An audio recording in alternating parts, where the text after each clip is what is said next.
नमस्कार। आकाशवाणी से प्रस्तुत है समाचार संध्या।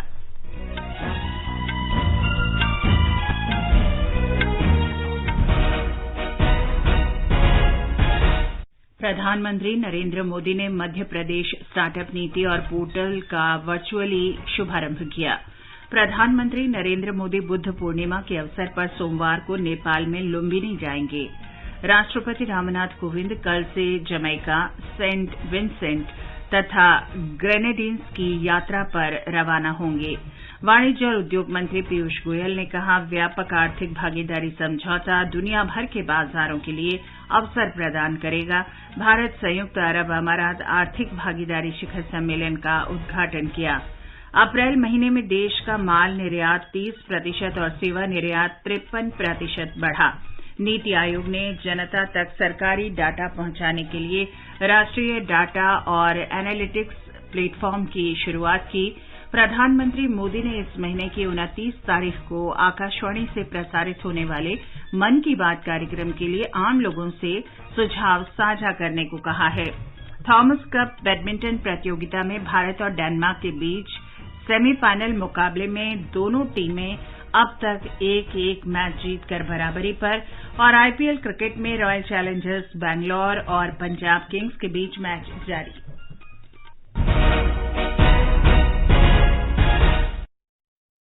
समाचार संध्या में मुकेश कुमार के साथ मैं चंद्रिका जोशी।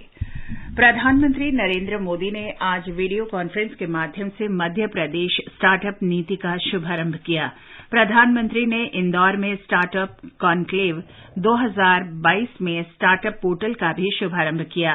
प्रधानमंत्री ने कहा कि स्टार्टअप के माध्यम से देश एक नई ऊर्जा के साथ युवा नेतृत्व को गति दे रहा है।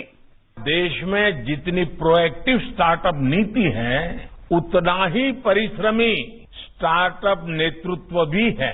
इसलिए देश एक नई युवा ऊर्जा के साथ विकास को गति दे रहा है। एमपी की स्टार्टअप नीति के तहत स्टार्टअप्स और इंक्यूबेटर्स को वित्तीय सहायता भी दी गई है। मैं इन प्रयासों के लिए और इस आयोजन के लिए मध्य प्रदेश सरकार को, देश के स्टार्टअप इकोसिस्टम को और आप सबको बहुत बहुत बधाई देता हूं। प्रधानमंत्री ने कहा कि देश यूनिकॉर्न हब में एक बड़ी शक्ति के रूप में उभर रहा है।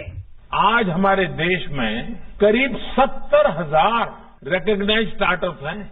आज भारत में दुनिया का तीसरा सबसे बड़ा स्टार्टअप इकोसिस्टम है। हम दुनिया के सबसे बड़े यूनिकॉर्न हब्स में भी एक ताकत के रूप में उभर रहे हैं। आज औसतन 8 या 10 दिन के भीतर भीतर भारत में एक स्टार्टअप यूनिकॉर्न बन जाता है, यूनिकॉर्न में बदल रहा है।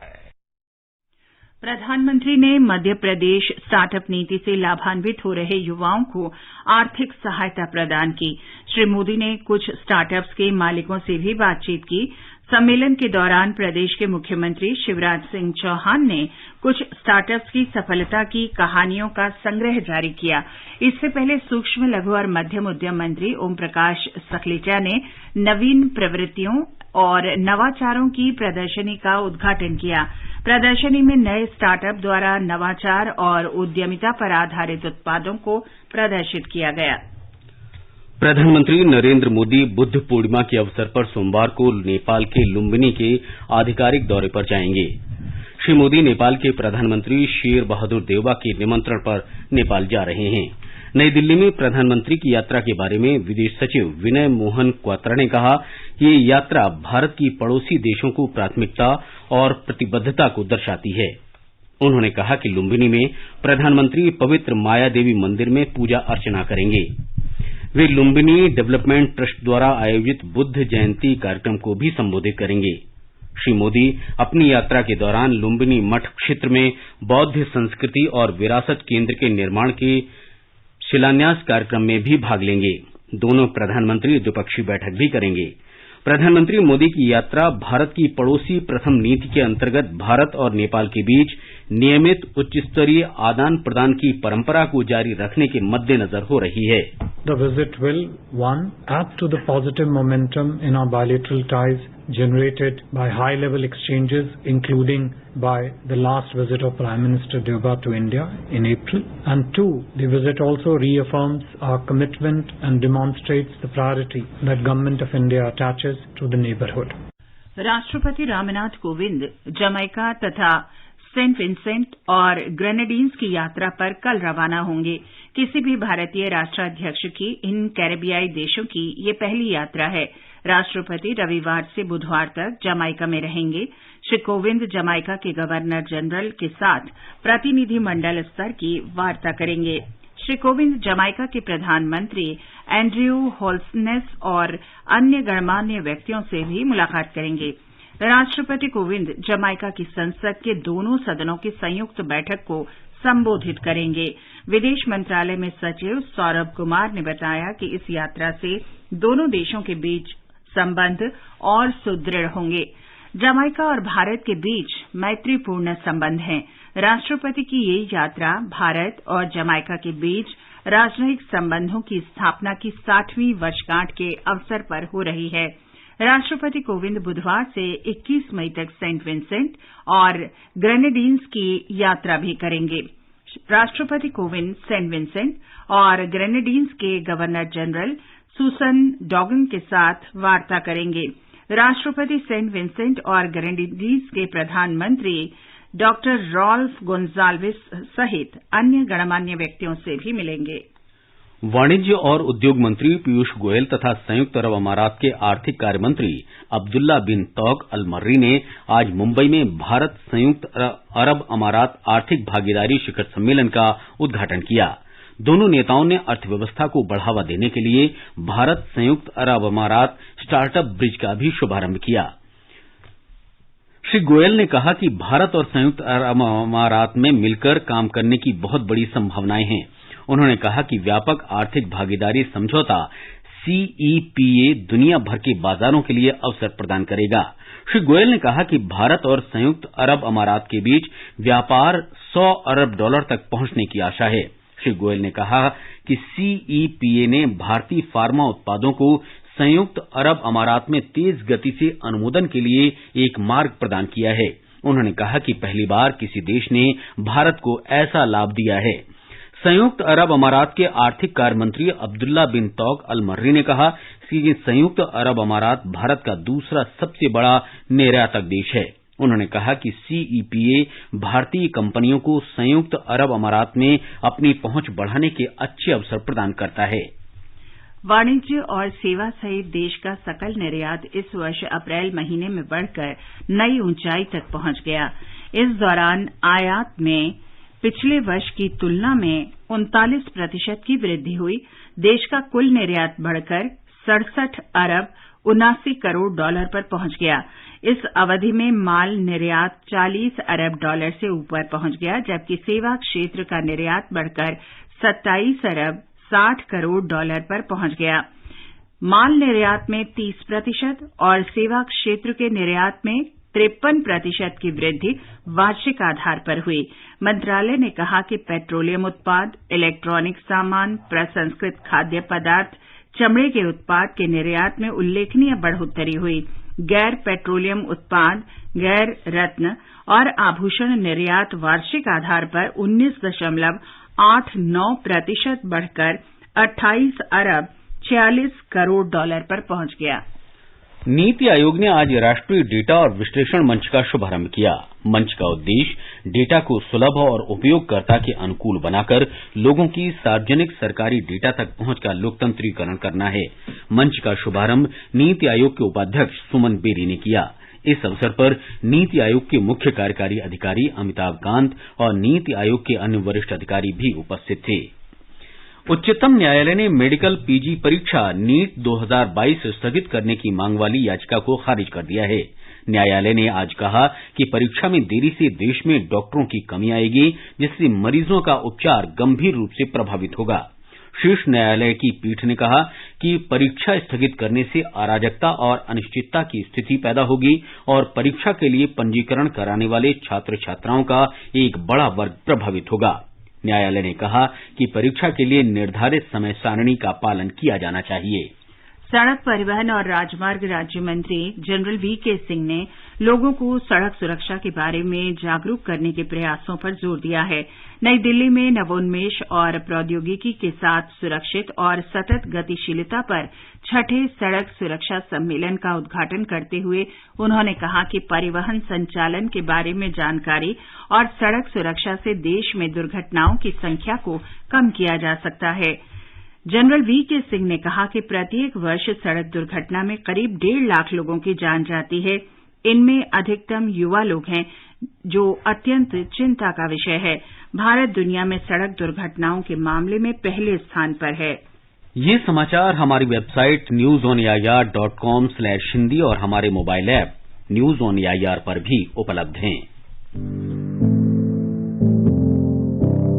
कंपटीशन की अगर आप कर रहे हैं तैयारी, तो उनके लिए ऑल इंडिया रेडियो पर हम लाए हैं अभ्यास, एक ऐसा कार्यक्रम जिसमें आप पूछेंगे सवाल व्हाट्सएप नंबर 9289094044 पर, या फिर ईमेल करेंगे abhyas.airnews@gmail.com पर, और हमारे विशेषज्ञ देंगे इसका जवाब। आपका अभ्यास हमारा प्रयास। समाचार संध्या में आपका फिर स्वागत है। आगे बढ़ने से पहले मुख्य समाचारों पर एक नजर। प्रधानमंत्री नरेंद्र मोदी ने मध्य प्रदेश स्टार्टअप नीति और स्टार्टअप पोर्टल का वर्चुअल माध्यम से शुभारंभ किया। प्रधानमंत्री नरेंद्र मोदी बुद्ध पूर्णिमा के अवसर पर सोमवार को नेपाल में लुम्बिनी जाएंगे। राष्ट्रपति रामनाथ कोविंद जमैका और सेंट विंसेंट तथा ग्रेनेडिन्स की यात्रा पर कल रवाना होंगे। वाणिज्य और उद्योग मंत्री पीयूष गोयल ने कहा, व्यापक आर्थिक भागीदारी समझौता दुनिया भर के बाजारों के लिए अवसर प्रदान करेगा। मुंबई में भारत संयुक्त अरब अमारात आर्थिक भागीदारी शिखर सम्मेलन का उद्घाटन किया। अप्रैल महीने में देश का माल निर्यात 30% और सेवा निर्यात 53% बढ़ा। नीति आयोग ने जनता तक सरकारी डेटा पहुंचाने के लिए राष्ट्रीय डेटा और एनालिटिक्स प्लेटफॉर्म की शुरुआत की। प्रधानमंत्री नरेंद्र मोदी ने इस महीने की 29 तारीख को आकाशवाणी से प्रसारित होने वाले मन की बात कार्यक्रम के लिए लोगों से सुझाव साझा करने को कहा। थॉमस कप बैडमिंटन प्रतियोगिता में भारत और डेनमार्क के बीच सेमीफाइनल में दोनों टीम अब तक 1-1 मैच जीतकर बराबरी पर, और आईपीएल क्रिकेट में रॉयल चैलेंजर्स बेंगलोर और पंजाब किंग्स के बीच मैच जारी।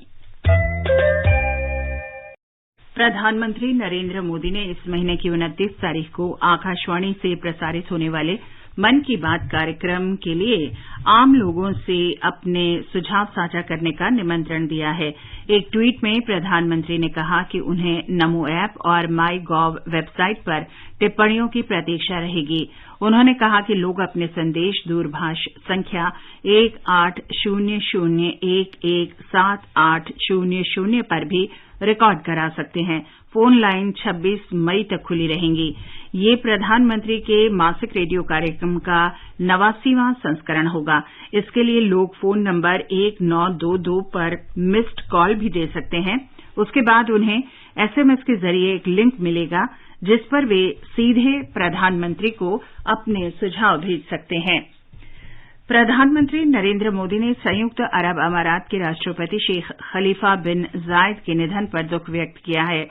श्री मोदी ने कहा कि शेख जायद एक महान राजनेता और दूरदर्शी नेता थे, जिनके कार्यकाल में भारत संयुक्त अरब अमारात के बीच संबंध और मजबूत हुए। उन्होंने कहा कि भारत के लोगों की हार्दिक संवेदना संयुक्त अरब अमारात के लोगों के साथ है। राष्ट्रीय स्वास्थ्य प्राधिकरण ने आज नई दिल्ली में आयुष्मान भारत डिजिटल मिशन के प्रौद्योगिकी भागीदारों के लिए एक सम्मेलन का आयोजन किया। इस कार्यक्रम में 40 से अधिक संगठनों के प्रतिनिधियों ने भाग लिया। इसमें भारत के डिजिटल स्वास्थ्य पारिस्थितिकी तंत्र को मजबूत करने के विभिन्न उपायों पर चर्चा की गई। राष्ट्रीय स्वास्थ्य प्राधिकरण के मुख्य कार्यकारी अधिकारी डॉक्टर आरएस शर्मा ने कहा कि आयुष्मान भारत डिजिटल मिशन का मुख्य उद्देश्य देश के दूर दराज इलाकों में स्वास्थ्य सेवाएं पहुंचाने में प्रौद्योगिकी का लाभ उठाना है। उन्होंने कहा कि मिशन में बुनियादी ढांचे की कमी और डॉक्टरों तक पहुंच की समस्या को दूर करने के लिए सभी स्वास्थ्य सेवाओं को ऑनलाइन करने की परिकल्पना की गई है। देश में अब तक 190 करोड़ 99 लाख से अधिक कोविड टीके लगाए जा चुके हैं। स्वास्थ्य मंत्रालय ने बताया कि कल 14,03,000 से अधिक टीके लगाए गए। स्वस्थ होने की दर 98.74% है। कल 3,295 लोग इससे स्वस्थ हुए। उपराष्ट्रपति एम वेंकैया नायडू ने राज्यसभा सदस्यों से सदन के संस्थापक सदस्यों की अपेक्षाओं को साकार करने, उच्च आचरण और रचनात्मक बहस में शामिल होने की अपील की है। वर्ष 1952 में आज ही के दिन राज्यसभा का पहला सत्र आयोजित हुआ था। तब से ये सदन संसदीय लोकतंत्र को मजबूत करने में महत्वपूर्ण भूमिका निभा रहा है। निर्वाचन आयोग ने ओडिशा में राज्यसभा की एक सीट के उपचुनाव के कार्यक्रम की घोषणा कर दी है। ये सीट सुभाष चंद्र सिंह के त्यागपत्र के बाद खाली हुई है। चुनाव की अधिसूचना 26 मई को जारी की जाएगी। 2 जून तक नामांकन पत्र भरे जा सकेंगे। मतदान 13 जून को और मतगणना भी उसी दिन की जाएगी। आयोग ने पंजाब से राज्यसभा के 2 सदस्यों का कार्यकाल जुलाई में समाप्त होने को देखते हुए द्विवार्षिक चुनाव कार्यक्रम की घोषणा कर दी है। 24 मई को अधिसूचना जारी की जाएगी और नामांकन दाखिल करने की अंतिम तिथि 31 मई होगी। 10 जून को मतदान होगा और उसी दिन शाम को मतगणना होगी। राष्ट्रीय अन्वेषण अभिकरण एनआईए ने सरगना छोटा शकील के 2 साथियों को गिरफ्तार किया है। इनकी पहचान आरिफ अबू बकर शेख और शब्बीर अबू बकर शेख के रूप में हुई है। ये दोनों मुंबई के पश्चिमी उपनगरीय क्षेत्रों में दाऊद इब्राहिम गिरोह की अवैध गतिविधियों के साथ ही आतंकियों के लिए धन मुहैया कराने की गतिविधियों में शामिल थे। पूर्व गिरोह का संचालन माफिया सरगना दाऊद इब्राहिम सीमा पार से कर रहा है। जांच एजेंसी ने 21 लोगों को इस बारे में सम्मन भेजा है। मुंबई की विशेष अदालत ने महाराष्ट्र के पूर्व गृहमंत्री अनिल देशमुख की निजी अस्पताल में उपचार कराने की याचिका खारिज कर दी है। देशमुख ने याचिका में अपने कंधे की सर्जरी सरकारी अस्पताल की जगह निजी अस्पताल में कराने की अनुमति देने का अनुरोध किया था। देशमुख पिछले वर्ष नवंबर से जेल में है। प्रवर्तन निदेशालय ने धनशोधन मामले में देशमुख के खिलाफ मुकदमा दर्ज किया था। कांग्रेस पार्टी का 3 दिवसीय नव संकल्प शिविर आज उदयपुर में शुरू हो गया। शिविर का उद्घाटन पार्टी की राष्ट्रीय अध्यक्ष सोनिया गांधी ने किया। श्रीमती गांधी ने कहा कि पार्टी से एक बार फिर साहस और समर्पण की आशा है। उन्होंने कहा कि संगठन के सामने असाधारण परिस्थितियां हैं। ऐसी स्थितियों का मुकाबला करने के लिए असाधारण उपायों की जरूरत है। आज जो हमारे संगठन के सामने परिस्थितियां उत्पन्न हुई है वे अभूतपूर्व है। हर संगठन को जीवित रहने के लिए बल्कि बढ़ने के लिए भी समय समय पर अपने अंदर परिवर्तन लाने होते हैं। हमें सुधारों की सख्त जरूरत है। जम्मू कश्मीर में बांदीपोरा जिले के बरार में आज सुरक्षा बलों ने एक मुठभेड़ में 2 आतंकवादियों को ढेर कर दिया। अंतिम समाचार मिलने तक इलाके में तलाशी अभियान जारी है। मारे गए आतंकियों की पहचान की जा रही है। जम्मू कश्मीर में आज दोपहर कटरा से 3 किलोमीटर दूर नोमई के पास जम्मू जा रही एक बस में आग लगने से 4 तीर्थयात्रियों की जलकर मौत हो गई। इस घटना में 24 लोग झुलस गए।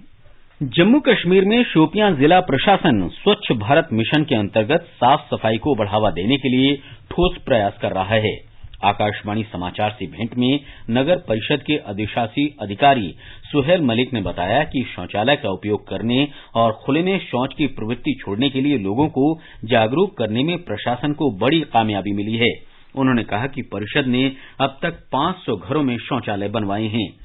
श्री मलिक ने बताया कि परिषद ने सरकार का सभी के लिए अपने घर का सपना पूरा करने की परिकल्पना के अनुरूप प्रधानमंत्री शहरी आवास योजना के अंतर्गत 120 घरों का निर्माण किया है।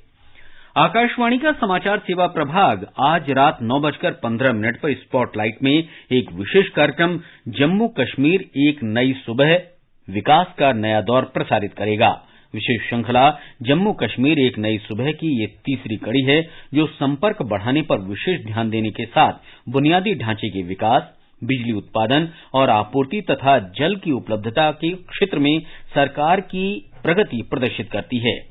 ये विशेष कार्यक्रम आज रात FM गोल्ड चैनल और अतिरिक्त मीटरों पर सुना जा सकता है। सूचना और प्रसारण मंत्रालय ने नई दिल्ली में राष्ट्रीय मीडिया केंद्र में आज योग शिविर का आयोजन किया। मंत्रालय, आकाशवाणी समाचार और दूरदर्शन के वरिष्ठ अधिकारियों ने योग शिविर में भाग लिया। मोरारजी देसाई राष्ट्रीय योग संस्थान के प्रशिक्षकों ने प्रतिभागियों को योग का प्रशिक्षण दिया। आकाशवाणी समाचार के प्रधान महानिदेशक एन वेणुधर रेड्डी ने लोगों से योग को अपनी दिनचर्या में शामिल करने का आग्रह किया। इंटरनेशनल डे ऑफ योगा नजदीक आ रहा है। इसकी तैयारी में सारा मंत्रालय इसमें पार्टिसिपेट कर रहे हैं, अपना एम्प्लॉइज को सबको एनकरेज करने के लिए कि आप सिर्फ योगा डे के दिन ही नहीं, हर दिन आप घर में या अपने कॉलोनी में सब जगह योगा प्रैक्टिस कीजिए और इसका फायदा उठाइए। सूचना और प्रसारण मंत्रालय में संयुक्त सचिव विक्रम सहाय ने कहा कि योग शारीरिक और मानसिक तनाव को कम करने में सहायक है।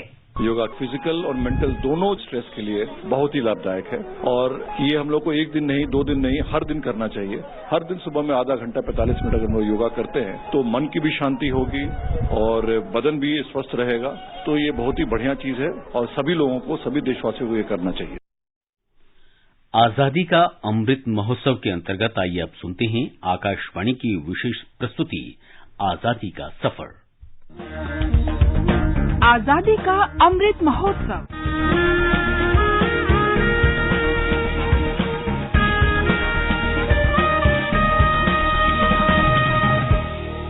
आजादी का सफर आकाशवाणी के संग भारत का शानदार स्वाधीनता संघर्ष आधुनिक विश्व के महानतम संघर्षों में से एक है। आकाशवाणी से हम आपके लिए प्रतिदिन ला रहे हैं इस शानदार संघर्ष की एक झलक।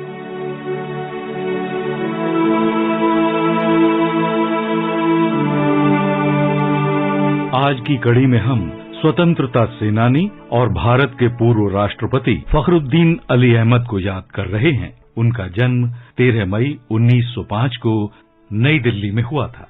1925 में जवाहरलाल नेहरू से मुलाकात के बाद वो इंडियन नेशनल कांग्रेस में आए और स्वतंत्रता संघर्ष में शामिल हो गए। उन्होंने 1942 में भारत छोड़ो आंदोलन में सक्रिय भूमिका निभाई। इसके लिए उन्हें गिरफ्तार किया गया और 3.5 साल के लिए जेल भेज दिया गया। स्वतंत्रता के बाद फखरुद्दीन 1952 में राज्यसभा के लिए निर्वाचित हुए। इसके बाद वे असम सरकार के महाधिवक्ता बने और फिर 2 बार असम विधानसभा के लिए निर्वाचित हुए। वे 1967 में लोकसभा के लिए निर्वाचित हुए। इसके बाद 1971 में वे फिर लोकसभा के लिए निर्वाचित हुए और कैबिनेट मंत्री के रूप में उन्होंने खाद्य और कृषि, सहकारिता, शिक्षा, औद्योगिक विकास और कंपनी कानून से संबंधित विभिन्न जिम्मेदारियां संभाली। फखरुद्दीन अली अहमद 1974 में भारत के 5वें राष्ट्रपति बने। इस पद पर रहते हुए जब वो नमाज पढ़ने के लिए तैयार हो रहे थे तो अचानक गिर पड़े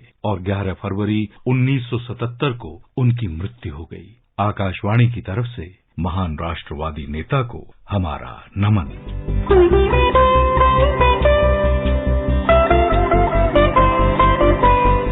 आज हम गांधीवादी स्वाधीनता सेनानी वी.आर. कृष्णन अझुतचंद को भी श्रद्धांजलि अर्पित कर रहे हैं। उनका निधन 13 मई 2004 को हुआ था। मलयालम और अंग्रेजी भाषा के प्रतिभावान लेखक कृष्णन कोचीन स्टेट प्रजा मंडलम के संस्थापक महासचिव थे। ये भारत की स्वतंत्रता से पहले कोचीन रियासत में कांग्रेस पार्टी की राजनीतिक इकाई थी। वे दीनबंधु समाचार पत्र के संस्थापक संपादक भी थे। उन्होंने कांग्रेस पार्टी को सही अर्थों में अपने क्षेत्र में जन जन की पार्टी बना दिया।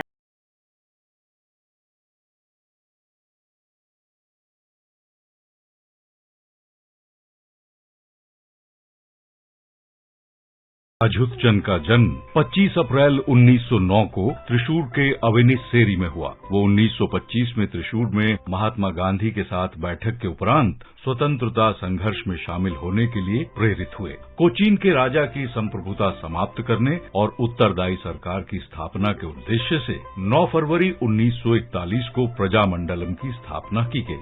जनवरी 1942 में प्रजामंडलम ने इरिंजालाकुडा में पहली वार्षिक सभा आयोजित करने का फैसला किया। दीवान A.W. डिक्सन ने प्रजामंडलम की गतिविधियों से राजा के प्रति वैमनस्य उत्पन्न होने की वजह से सभा पर रोक लगा दी और प्रतिबंध के परिणाम स्वरूप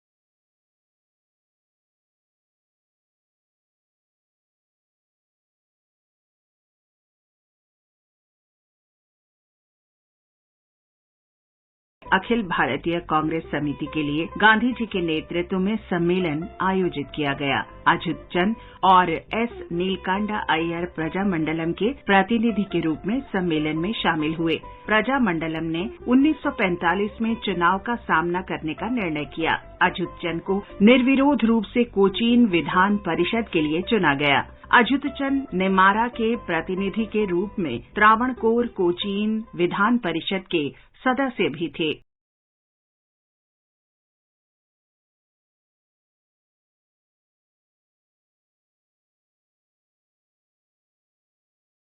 अच्युत चंद ने अपना जीवन लोगों और लेखन के लिए समर्पित कर दिया। उन्हें वी.आर. कृष्णन अच्युत चंद आत्मकथा के लिए 2000 में केरल साहित्य अकादमी पुरस्कार से सम्मानित किया गया। 13 मई 2004 को वी.आर. कृष्णन अच्युत चंद का निधन हो गया। महान राष्ट्रवादी नेता को हमारा नमन। आज बस इतना ही। आजादी का सफर आकाशवाणी के संग कल फिर मिलेंगे एक नई कड़ी के साथ।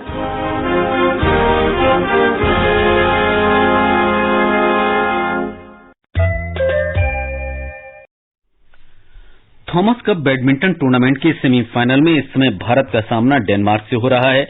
2 मुकाबलों के बाद स्कोर 1-1 से बराबरी पर है। आईबीए महिला विश्व मुक्केबाजी प्रतियोगिता में इस्तांबुल में भारत की अनामिका शिखा और जैस्मीन प्री क्वार्टर फाइनल में पहुंच गई हैं। 2 बार की एशियाई चैंपियन पूजा रानी 81 किलोग्राम वर्ग में और ओलंपिक कांस्य पदक विजेता लवलीना बोरगोहाइन 70 किलोग्राम वर्ग में आज अपने मुकाबलों में उतरेंगी। आईपीएल क्रिकेट में मुंबई के ब्रिबोर्न स्टेडियम में रॉयल चैलेंजर्स बेंगलोर का मुकाबला पंजाब किंग्स से हो रहा है। ताजा समाचार मिलने तक पंजाब ने 10 ओवर में 3 विकेट पर 105 रन बना लिए थे। ब्राजील में बधिर ओलंपिक के 13वें दिन आज टेनिस और कुश्ती में कई भारतीय खिलाड़ी अपनी चुनौती पेश करेंगे। टेनिस में कांस्य पदक के मैच में पृथ्वी शेखर पर सभी की निगाहें होंगी। पदक तालिका में भारत 7 स्वर्ण, 1 रजत और 4 कांस्य पदक के साथ 8वें स्थान पर है। बंबई शेयर बाजार का संवेदी सूचकांक आज 137 अंक घटकर 52,794 पर बंद हुआ। नेशनल स्टॉक एक्सचेंज का निफ्टी भी 26 अंक कम होकर 15,702 पर आ गया। दक्षिण पश्चिम मानसून के 27 मई को केरल पहुंचने की संभावना है। इस वर्ष केरल में मानसून की वर्षा सामान्य तिथि से पहले होने की संभावना है। दक्षिण पश्चिम मानसून सामान्य रूप से 1 जून को केरल पहुंचता है। और अब एक नजर कल के मौसम पूर्वानुमान पर। दिल्ली में लू का प्रकोप जारी रहेगा। मुंबई और कोलकाता में आसमान साफ रहेगा। चेन्नई में सामान्य रूप से गरज के साथ वर्षा का अनुमान है। उत्तर भारत में श्रीनगर, गिलगित, जम्मू, लेह और मुजफ्फराबाद में आसमान साफ रहेगा। अंत में मुख्य समाचार एक बार फिर। प्रधानमंत्री नरेंद्र मोदी ने मध्य प्रदेश स्टार्टअप नीति और स्टार्टअप पोर्टल का वर्चुअली शुभारंभ किया। प्रधानमंत्री नरेंद्र मोदी बुद्ध पूर्णिमा के अवसर पर सोमवार को नेपाल में लुम्बिनी जाएंगे। राष्ट्रपति रामनाथ कोविंद जमैका और सेंट विंसेंट तथा ग्रेनेडीन्स की यात्रा पर कल रवाना होंगे। वाणिज्य और उद्योग मंत्री पीयूष गोयल ने कहा, व्यापक आर्थिक भागीदारी समझौता दुनिया भर के बाजारों के लिए अवसर प्रदान करेगा। मुंबई में भारत संयुक्त अरब अमारात आर्थिक भागीदारी शिखर सम्मेलन का उद्घाटन किया। अप्रैल महीने में देश का माल निर्यात 30% और सेवा निर्यात 53% बढ़ा। नीति आयोग ने जनता तक सरकारी डेटा पहुंचाने के लिए राष्ट्रीय डेटा और एनालिटिक्स प्लेटफॉर्म की शुरुआत की। प्रधानमंत्री नरेंद्र मोदी इस महीने की 29 तारीख को आकाशवाणी से प्रसारित होने वाले मन की बात कार्यक्रम के लिए लोगों से सुझाव साझा करने को कहा। थॉमस कप बैडमिंटन प्रतियोगिता में भारत और डेनमार्क के बीच सेमीफाइनल में दोनों टीमें अब तक 1-1 मैच जीतकर बराबरी पर। और आईपीएल क्रिकेट में रॉयल चैलेंजर्स बैंगलोर और पंजाब किंग्स के बीच मैच जारी। इसके साथ ही समाचार संध्या का ये अंक समाप्त हुआ। नमस्कार।